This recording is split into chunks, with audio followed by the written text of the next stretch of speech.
El sufrimiento, la gente del público cuando sale a levantar plata y tiene que explicar cómo funciona el sistema monetario argentino. Es como explicarle eso a un europeo o un norteamericano, es como darle una clase de una especie de feng shui que nadie entiende.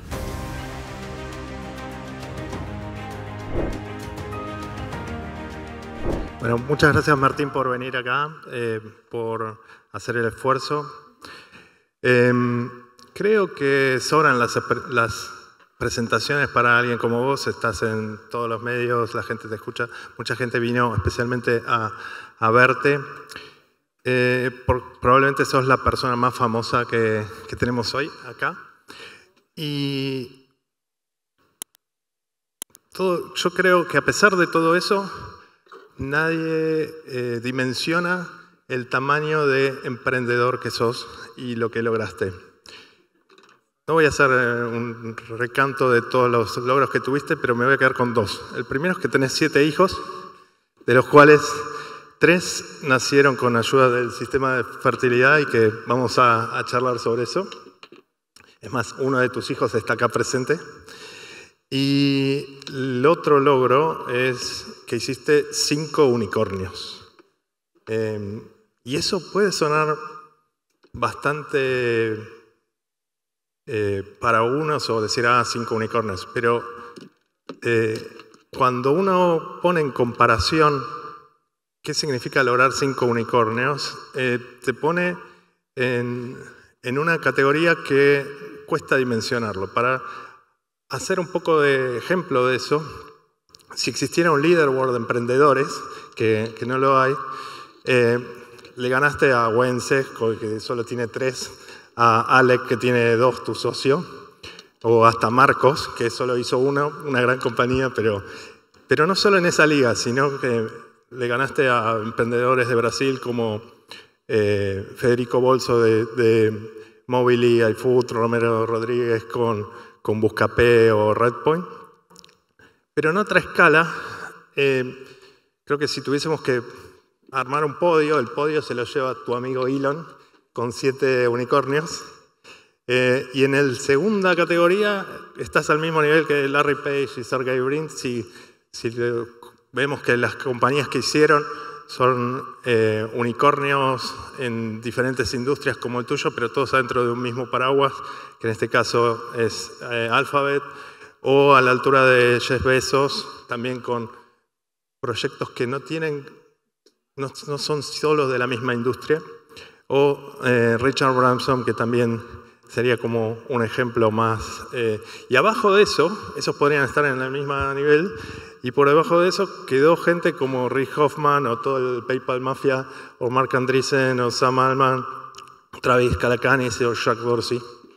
Entonces, la pregunta que quería hacer para arrancar es, ¿cómo se logra fundar y escalar 5 unicornios? Bueno, buenas tardes a todos y gracias por invitarme. Con respecto a cómo se logra hacer 5 unicornios, empezaría diciendo que uno a la vez, así como también se hacen 7 hijos, uno a la vez. El tema es que cada vez que haces uno, te parece increíblemente difícil y no te parece que por haber hecho otros tenés garantizado el éxito de hacer el siguiente. Y todavía hago cosas que salen mal. Por ejemplo, hace poco hice una empresa de coches autónomos en Europa. Invertimos 20 millones y los perdimos porque no conseguimos los permisos para operar coches autónomos. Y todavía hago errores con nuevas empresas y con las empresas existentes. Pero cuando yo miro para atrás y veo eso de las empresas que hice, a mí también me cuesta creerlo, porque si hubiera una fórmula mágica yo la contaría aquí. Pero es entender cada momento, cada oportunidad, cada día, armar el equipo adecuado, tener co-founders buenísimos, tener ideas muy diferentes a la mayoría del resto de la gente también. Pero no hay una fórmula que pueda compartir y que todos se vayan de esta ballena y hacer 5 unicornios. Déjame que trate de indagar un poquito más. Por ejemplo, hablemos de educación. ¿Qué características tuyas crees que contribuyeron en tu educación a lograr tener ese impacto? Bueno, empecemos con el Nicolás Avellaneda y el desastre que me tocó vivir a mí en los años 70. Yo creo que si uno sobrevivió a ese colegio secundario, puede ser bastante más fácil lo que vino después. También el New York de los fin de los 70, el New York del taxi driver que me tocó vivir cuando fui pre-med y creí que iba a ser médico y después no fui médico, pero sí trabajé mucho en medicina como ahora y estuve 4 años de pre-med.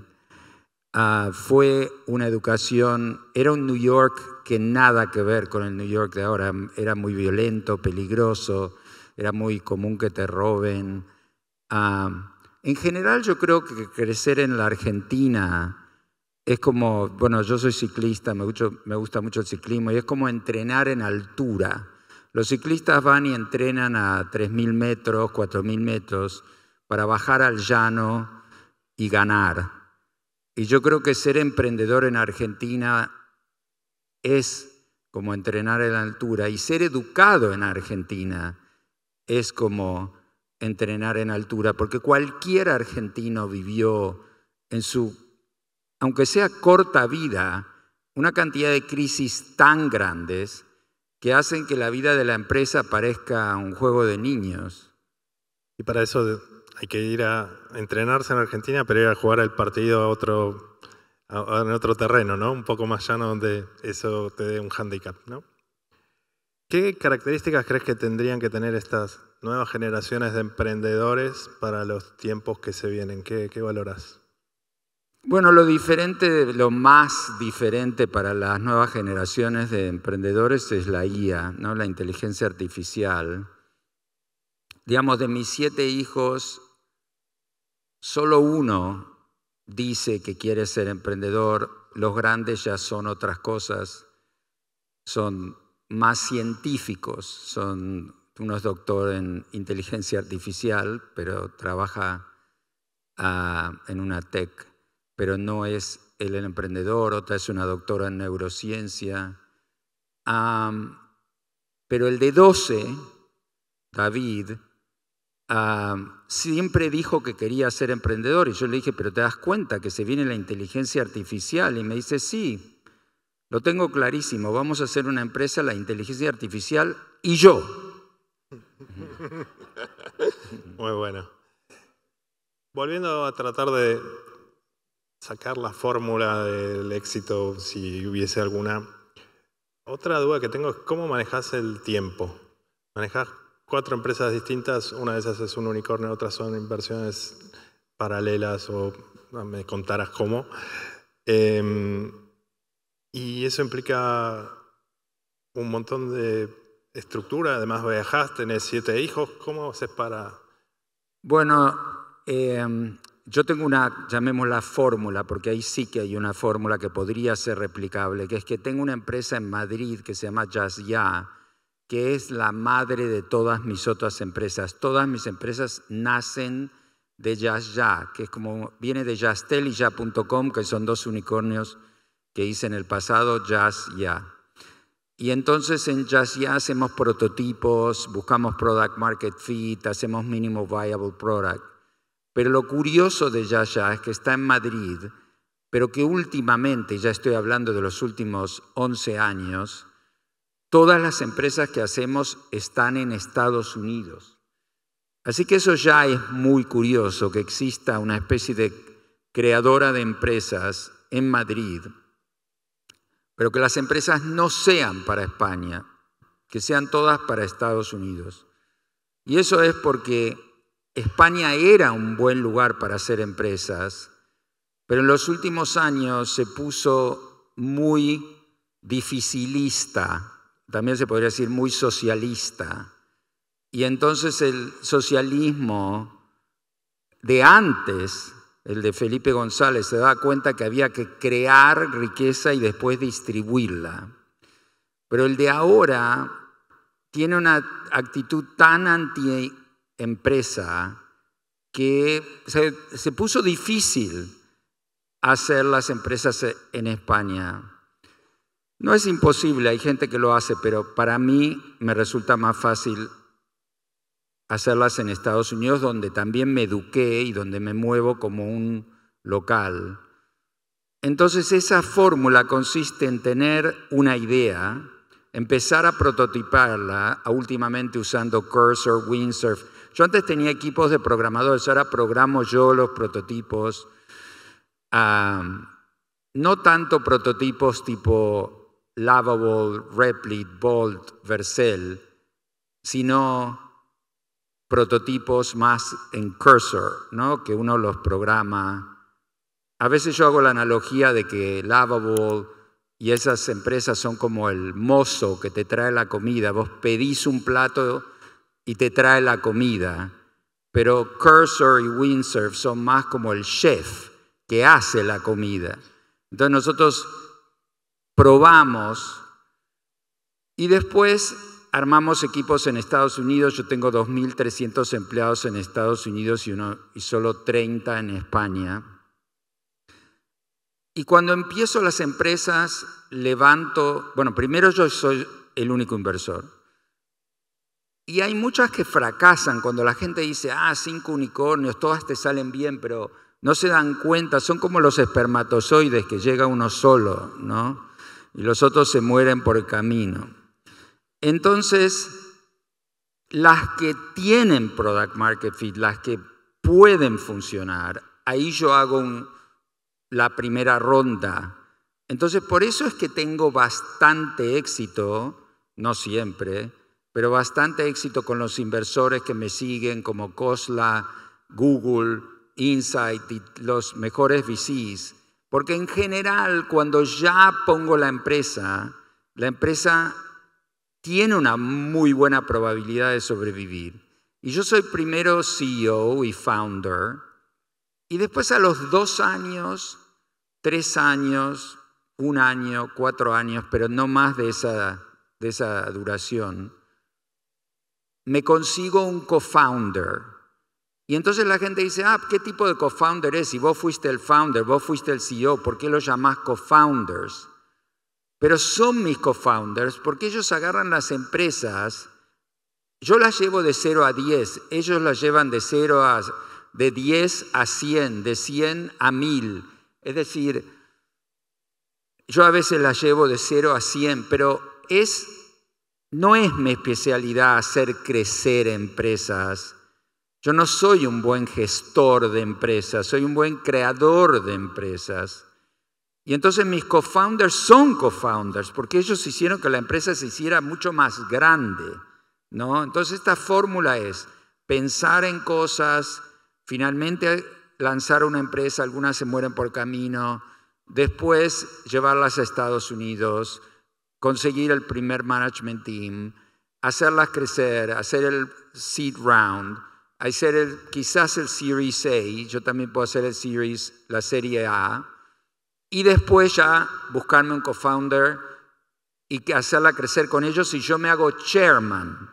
Entonces yo ahora soy chairman de 3 empresas de fertilidad, estoy muy metido en otra y estoy como pensando en la próxima empresa, pero no, esto es un método. ¿Y realmente sos bueno delegando?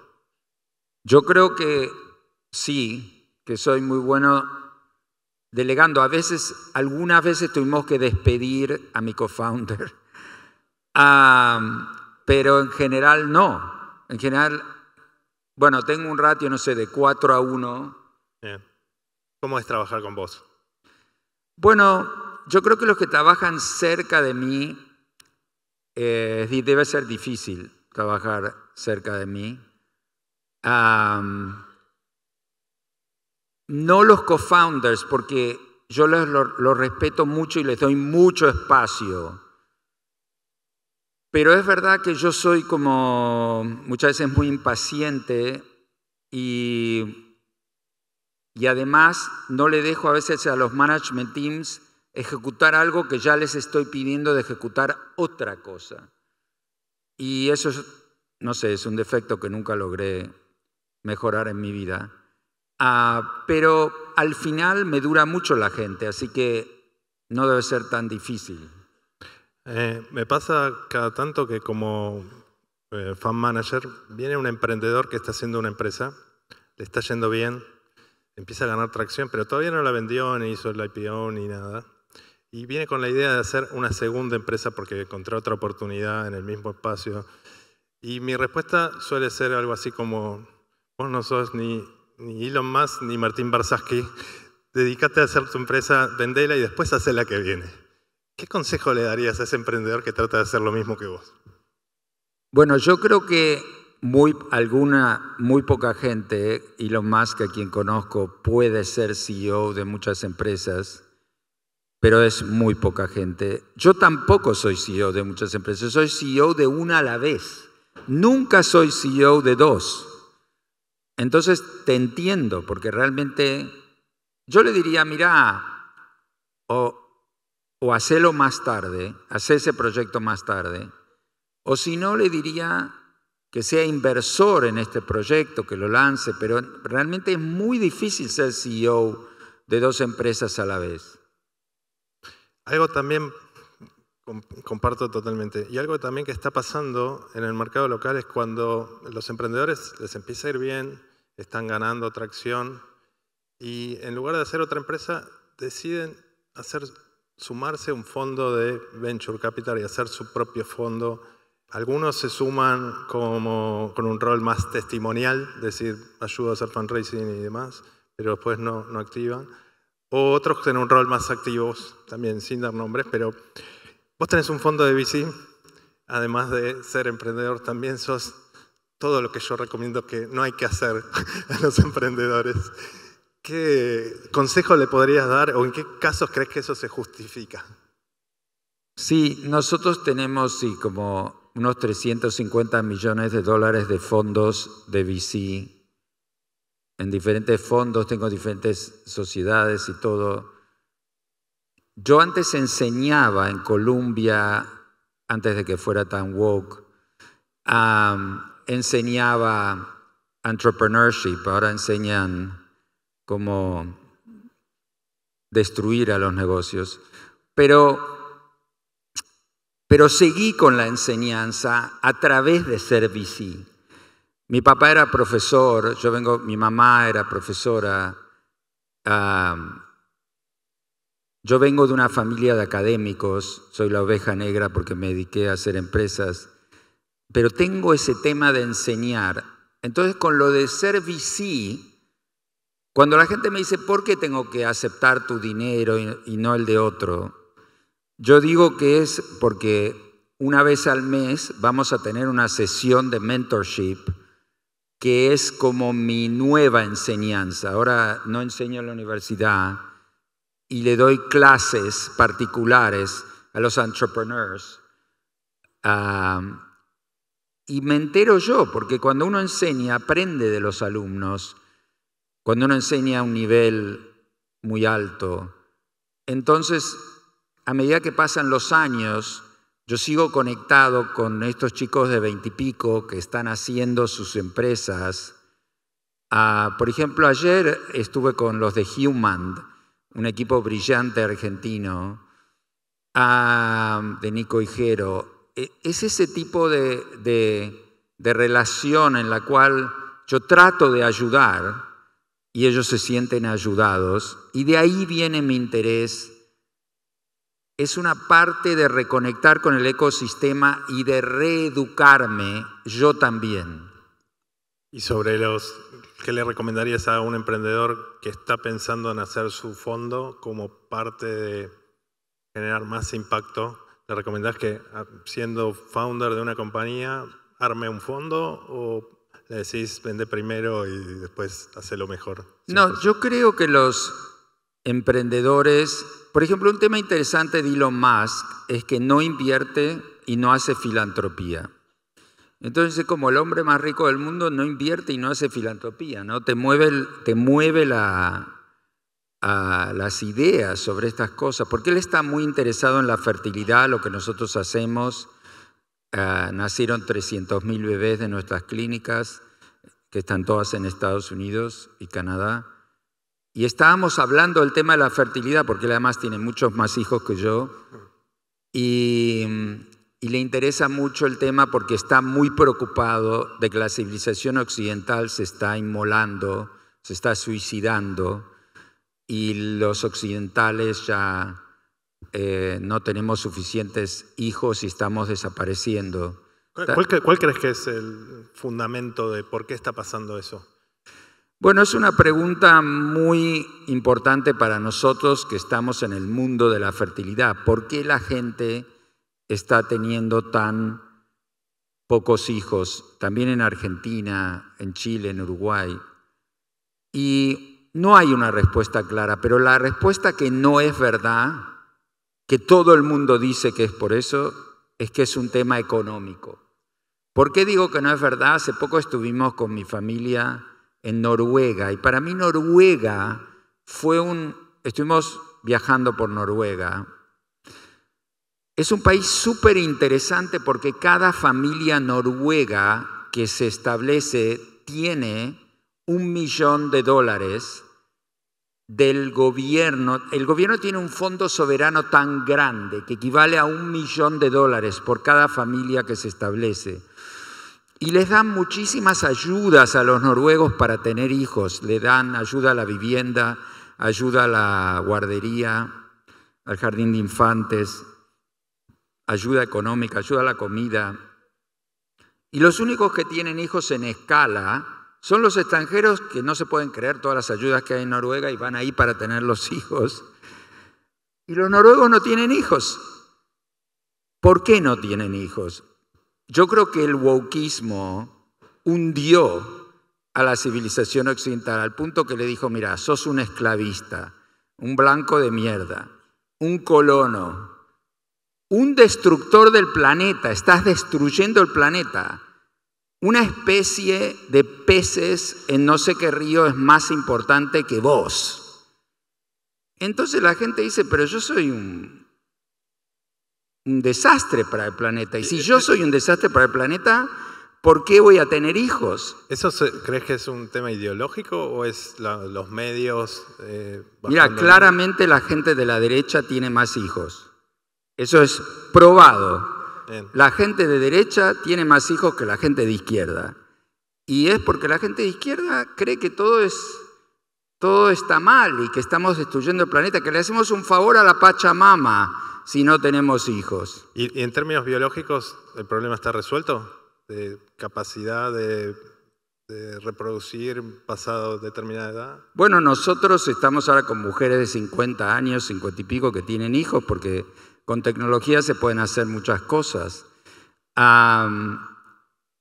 Y cada vez más nacen hijos por reproducción asistida, es decir, nuestras empresas van bien, porque la gente cuando es fértil, digamos, cuando su biología le permite tener hijos, su psicología no le permite tener hijos, y cuando su psicología finalmente le dice que tenga hijos, su biología no le permite tener hijos, y nosotros somos un puente entre la biología y la psicología de estas personas, con congelamiento de óvulos y todas las cosas que hacemos, donaciones y todo lo que hacemos para que puedan tener hijos. Así que a nosotros nos va bien, pero no es suficiente. Nosotros decimos, bueno, nacieron 300.000 bebés, pero en Estados Unidos hay una fertilidad de 1,6. Hace falta 2,1 para que la población se mantenga. En Argentina también hay una fertilidad bajísima. Entonces, yo creo que es un tema ideológico. Yo he llegado a la conclusión de que es un tema... Cuando la gente era mucho más pobre, tenía más hijos. No puede ser que ahora que tiene más plata y no tenga hijos. Es decir, no es un tema económico como todo el mundo cree que es, aunque siempre algo la economía ayuda.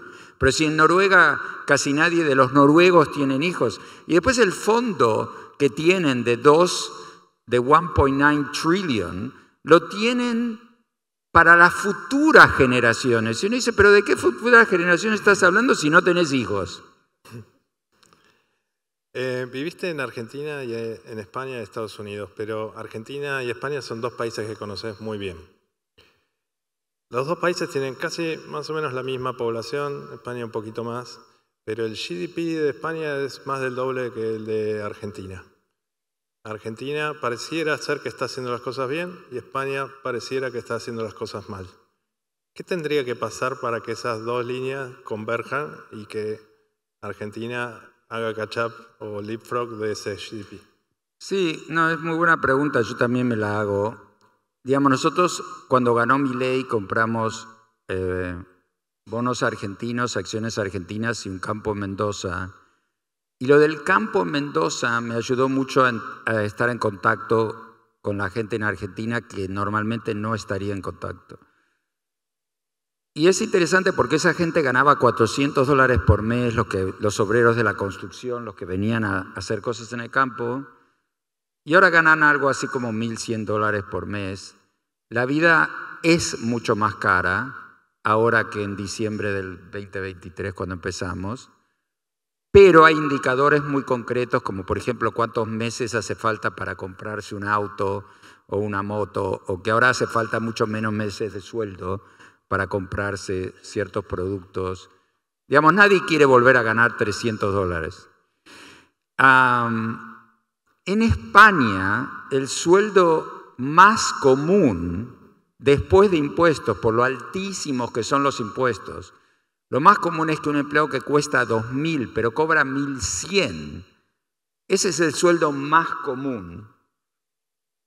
Entonces, no está tan lejos la Argentina de ganarle a España, pero la Argentina siempre tiene este riesgo de volver al desastre, al barro del kirchnerismo. Entonces, si la Argentina, si los argentinos se dan cuenta de que quizás hay cosas que no les guste de Milei, pero que esas cosas hay que ponerlas contra otras cosas, que es cómo fue la vida, por ejemplo, durante la pandemia y cómo fue la actitud del gobierno durante la pandemia y después de la pandemia y cómo era todo en la mitad del año 2023. Y tienen que decidir qué tipo de Argentina quiero, la de ahora o la del 2023. Si deciden que quieren la de ahora, aunque todavía falta mucho y hay bastantes cosas por mejorar y arreglar, yo creo que en 5 años puede ser, con inversiones, cuando haya crédito, cuando finalmente se dolarice, porque yo creo que es obvio que el argentino detesta el peso. Nunca escuché de un país que le pague 50% de interés a la gente y la gente diga yo no quiero ese interés. Es decir, es insólito, es inconcebible. El rechazo que tiene el argentino a su propia moneda es muy diferente. A los mexicanos les gusta el peso, a los chilenos les gusta su peso, a los uruguayos. Nadie tiene ese asco que tienen los argentinos por su propia moneda. Entonces yo no veo otra que convertibilidad, dolarizar, es decir, pero si eso se produce, y entonces es lo que le pasó a España. España creció muchísimo cuando se deshizo de la peseta. La peseta también era un desastre de moneda, que siempre se devaluaba, nadie quería invertir en pesetas. Y después vino el euro, que cuando yo fui a España, entonces me tocó vivir eso. Y yo hice Yastel y era facilísimo, levantamos 800 millones de euros, digamos, mucho más fácil que con la peseta. El sufrimiento que debe haber la gente del público cuando sale a levantar plata y tiene que explicar cómo funciona el sistema monetario argentino. Es como explicarle eso a un europeo o un norteamericano, es como darle una clase de una especie de feng shui que nadie entiende. Entonces hay que limpiar todo eso, hay que hacer, es decir, si todo el mundo funciona de una manera, si solo la Argentina aprende a funcionar como los demás, le va a ir muy bien. ¿Y crees que es un tema de instituciones, de la gente que tiene que empujar por hacer que esas cosas cambien? Digamos, yo creo que en Argentina hay una especie de cooperación maldita entre cierto tipo de empresarios, muchos gobernantes y la prensa también, que vive de estos y que ahora no vive de los otros, y que si no se rompe esa alianza que se las da de nacionalistas, pero solo tienen la plata en caja fuerte en dólares o abajo del colchón en dólares. Si realmente fueran nacionalistas, tendrían bonos argentinos, acciones argentinas y un campo en Argentina como tenemos nosotros. Entonces, pero no, tienen todo en dólares, entonces les molesta porque dice, con mi ley ahora no puedo tener un empleado y pagarle $300 por mes, ir a cenar por $10, que vuelva lo que tenía antes, porque cualquier persona que solo tiene dólares ahorrados y no le interesa nada de la Argentina, detesta este sistema, porque este sistema, los que más dicen que la Argentina está cara son los que solo tienen dólares ahorrados, ¿no? Entonces, no los que ganan pesos. Entonces, hay que romper esa alianza maldita, pero es difícil, es difícil. Para mí no es, me gustaría decir que esto ya está solucionado, pero no está solucionado. En las últimas semanas, si no nos salvaban los norteamericanos, es que no sé dónde estaríamos ahora. Hablemos un poco de filantropía y de give back. Vos tenés tu fundación, financiaste Educar hace unos años con $10 millones, que eran mucho más que lo que valen $10 millones hoy en ese momento, y muchas otras cosas. ¿Cómo decidís a qué dedicar tu tiempo y tu dinero en ayudar y qué causas te motivan? Bueno, en esa época la educación, me dediqué mucho a la educación y Educar y otras cosas. Quisimos educar en Chile también y otras. Y me encanta la educación porque, bueno, fui profesor y porque vengo de una familia de profesores, es un tema que me interesa.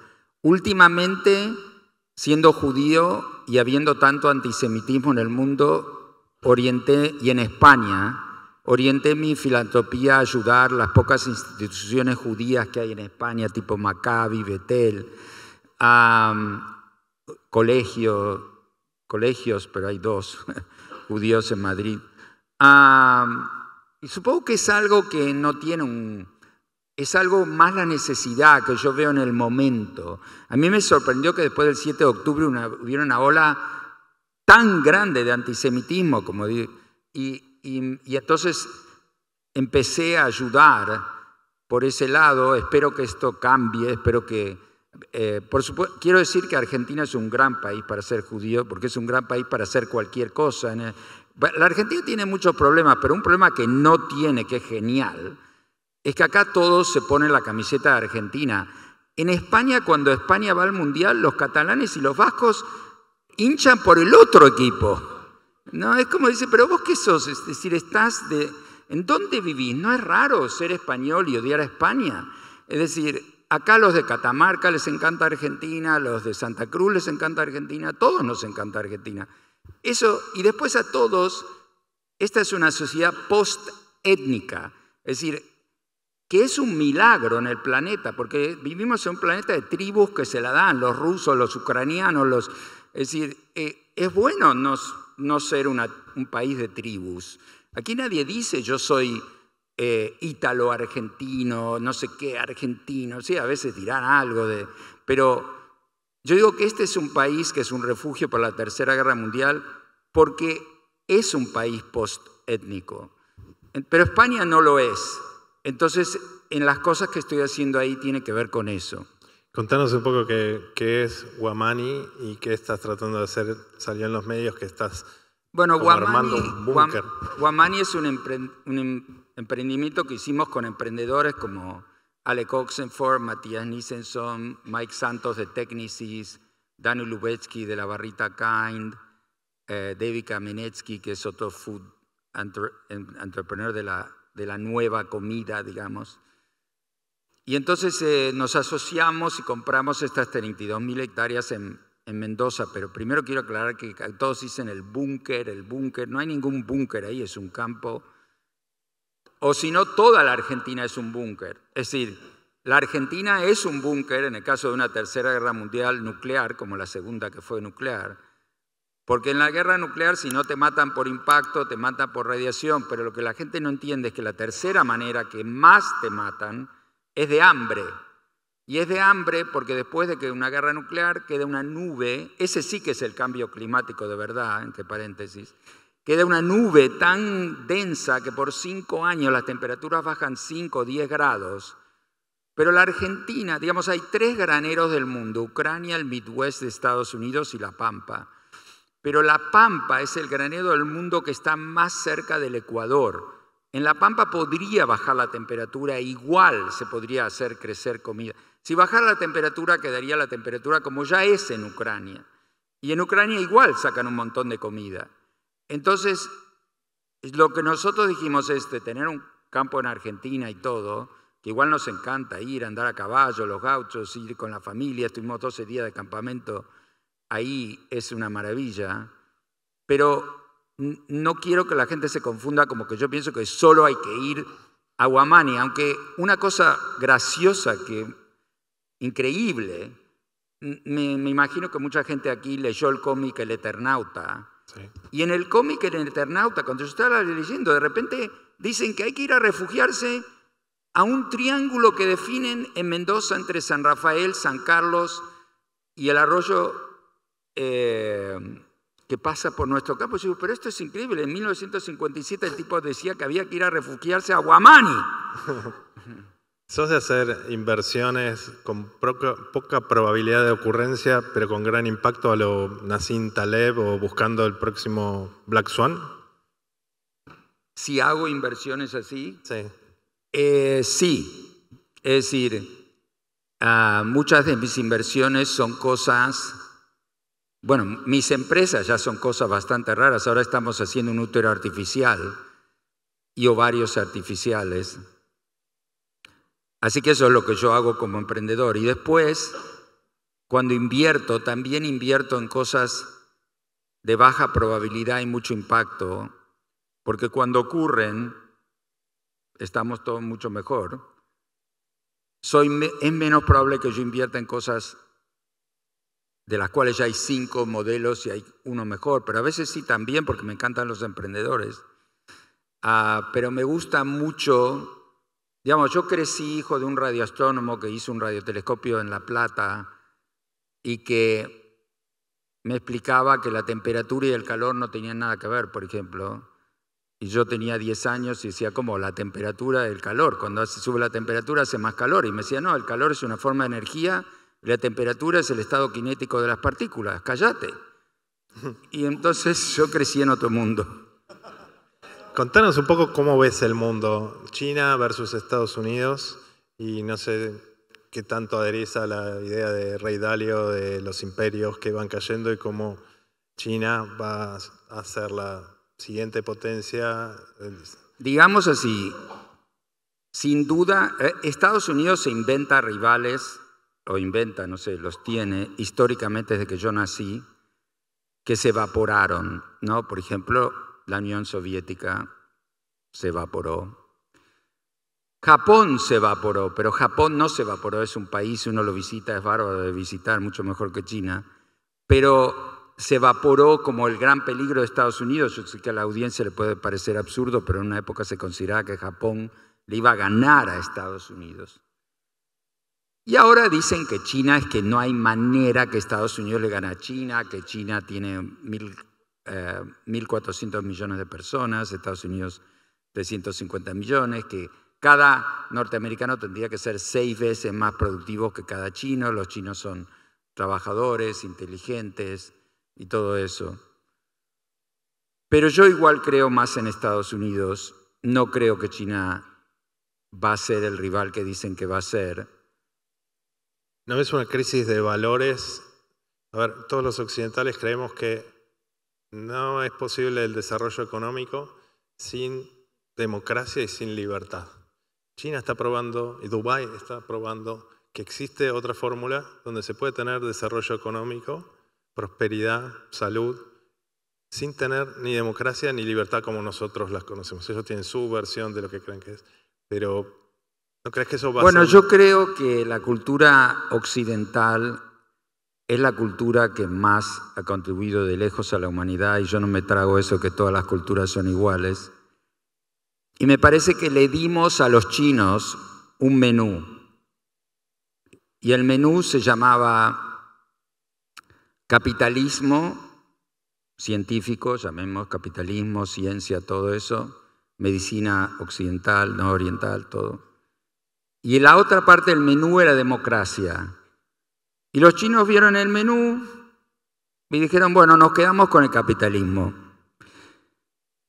Y entiendo que ellos crean que les va mejor siendo solo capitalistas y no democráticos. Y Xi cada vez se hace más tirano, ¿no? Y apoya a tiranos como los iraníes, los rusos.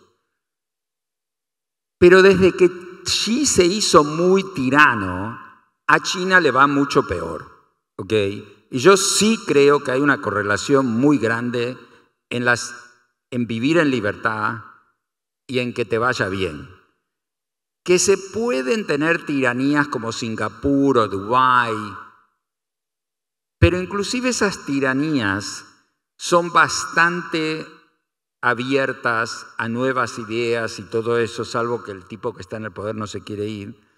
Pero Dubái es un país muy moderno, Singapur es muy moderno, y lo único que le va bien de China es ser modernos. Yo no digo que nos tengan que comprar todo el menú, y yo digo que los americanos fueron unos ilusos cuando le trataron de vender a los de Afganistán y a los de Irak la democracia, porque es como incompatible con su cultura. Pero no acepto que para nosotros sea mejor la tiranía.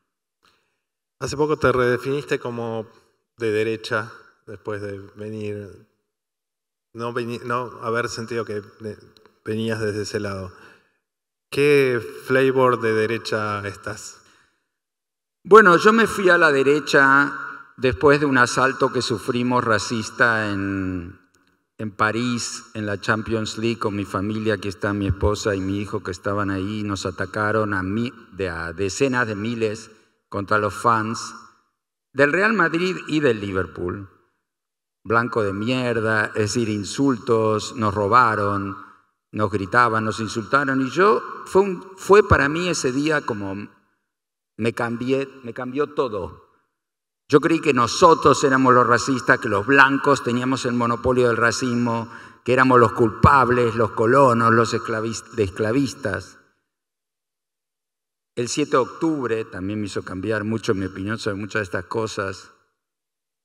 Y también el cambio climático. Es decir, yo fui uno de los grandes, yo hice una empresa de eólicas renovables, la vendimos por 1.100 millones, llenamos España de aerogeneradores y campos de paneles solares. Y construyendo la industria de las energías renovables me di cuenta que había como una gran mentira con el cambio climático. ¿Y cuál era la mentira? Obviamente había algo de verdad. No digo que el planeta no se caliente porque se ha calentado 1,5 grados desde el año 1900. Pero la mentira era la certeza que tenía Al Gore o que tenía Greta Thunberg, que ahora se dedica al antisemitismo, pero antes se dedicaba al cambio climático. Esa certeza que nos decían que Madrid iba a ser el Sahara, que Miami iba a estar abajo del agua y le íbamos a ir a visitar haciendo buceo. Nada que ver, nada de eso pasó. Lo que es concreto del cambio climático es que siempre el clima cambió, que sí que podemos saber lo que pasó. Decían que ahora el Polo Norte ya no iba a existir. Yo me tragué todo eso. Yo creía que el Polo Norte iba a ser un lago, que la Antártida se iba toda a derretir, que íbamos a tener el océano subiendo 7 metros. Y yo era el que decía todas estas cosas, pero también yo soy científico. Cuando veo que las cosas no pasan, entonces yo siento que talar olivos para meter paneles es un ataque al medio ambiente. No sé cómo decir que La industria se pasó. Entonces, si eso es la izquierda, yo me fui a la derecha, la gente no se lo puede creer porque dicen, pero si te ganaste no sé cuánto haciendo eso. Me consideran como una especie de traidor. Pero a mí nunca la plata me hizo pensar de tal o cual manera. Inclusive yo dije todo esto teniendo una empresa de renovables, que finalmente vendí ahora mi última empresa de renovables. Pero a mí no me importa ir en contra de mis intereses económicos si me parece que algo realmente no es verdad. Hace 3 años no había ninguna empresa que valiera $1 trillón. Hoy hay 11 compañías que valen $1 trillón. ¿Qué esperas que pase en los siguientes 3 años?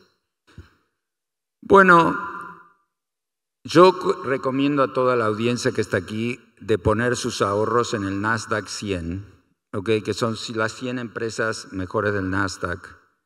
Yo tengo la mayoría de mis ahorros en el Nasdaq 100. En el Nasdaq 100 están todas las empresas que vos dijiste.